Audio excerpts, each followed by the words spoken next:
Friend good morning जय जगन्नाथ कैंपन समस्त आम तो बहुत भल अच्छु तो मुझे चली आम शाशु घर को तो चलते आज भिडियो स्टार्ट कर अन्यମାନଙ୍କର ସକାଳ ଆରମ୍ଭ ହେଇଥାଏ ଚା ଓ କଫିରୁ। ମୋର ଆରମ୍ଭ ହେଇଥିଲା ଝାଡ଼ୁରୁ।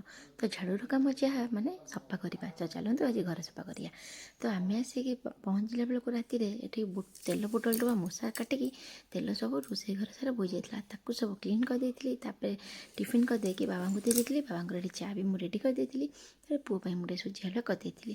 ତାପରେ ସମସ୍ତଙ୍କୁ ଖାଇ ପିଆ ଦେଇ ସାରିକି ମୁଁ ଯାଇଥିଲି ଗାଧୋଇବା ପାଇଁ। ଗାଧୋଇକି ଆସିକି ମୁହଁରେ ଟିକେ କ୍ରିମ୍ ପାଉଡ଼ର ବୁଲାବୁଲି କରି ଟିକେ ଲିପଷ୍ଟିକ୍ ଲଗାଇ ଦେଇକି ମୁଁ ଚାଲି ଯାଇଥିଲି ତଳକୁ ମାନେ ପୂଜା କରିବା ପାଇଁ।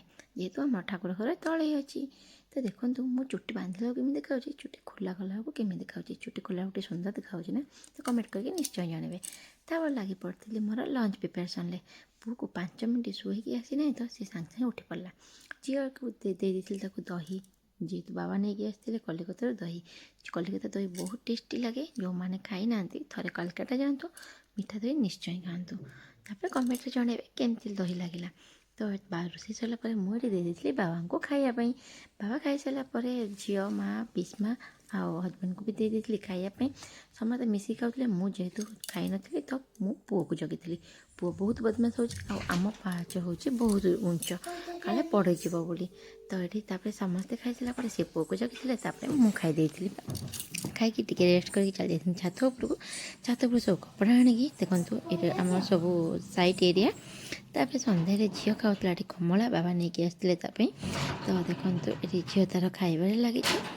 ତାପରେ ବାବା ଏଠି ଚା ଦେଇ ଦେଇଥିଲେ ବାବାଙ୍କୁ। ସେଇ ଟାଇମ୍ ଭିତରେ ଆମ ମାଉସୀଙ୍କ ପୁଅ ମାନେ ମୋ ଦିଅର ଜଣେ ଆସିଥିଲେ। ସେ ଜାଣିଲେ କି ଆମେ ଆସିଛୁ ବୋଲି, ସେଥିପାଇଁ ସିଏ ଆମକୁ ଦେଖା କରିବାକୁ ଆସିଥିଲେ। ସିଏ ଆସିକି ସବୁବେଳେ ଆଣ୍ଠେଇକି ହିଁ ଆମକୁ ଜୁହାର ହୁଅନ୍ତି। ସିଏ ହେଉଛନ୍ତି ଗୋଟେ ସିଙ୍ଗର, ତାଙ୍କ ନାଁ ହେଉଛି ଜ୍ୟୋତିରଞ୍ଜନ ପୋଷ୍ଟି। ଆଉ ଚାଲନ୍ତୁ ତାପରେ ଏବେ ସନ୍ଧ୍ୟା ଟାଇମ୍ ହେଇଯାଇଥିଲା। ମୁଁ ଯାଇଥିଲି ତଳକୁ ସନ୍ଧ୍ୟା ଦେବା ପାଇଁ। ଅଲରେଡ଼ି ମା ଥିଲେ ଇଏ ହେଉଛି ମୋର ଝିଆରୀ, ଇଏ ମୋ ନଣନ୍ଦ। Happy birthday.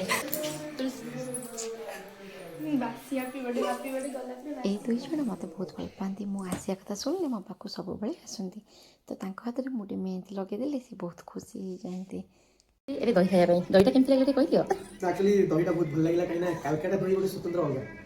ଇଏ ଯେଉଁ ଟେଷ୍ଟ ଆମର ଏପଟେ ହେଇପାରିବନି, କିନ୍ତୁ ବହୁତ ଭଲ ଲାଗିଲା ଦହି। ନା ଭାଉଜ ଦେଇଥିବାରୁ ଭାଉଜକୁ ଅଶେଷ ଧନ୍ୟବାଦ। ଆଶା କରୁଛି ଏମିତି ଯେତେବେଳେ ଆସିବି ମୋତେ ଦହି ଦେଇ ଦିଅନ୍ତୁ।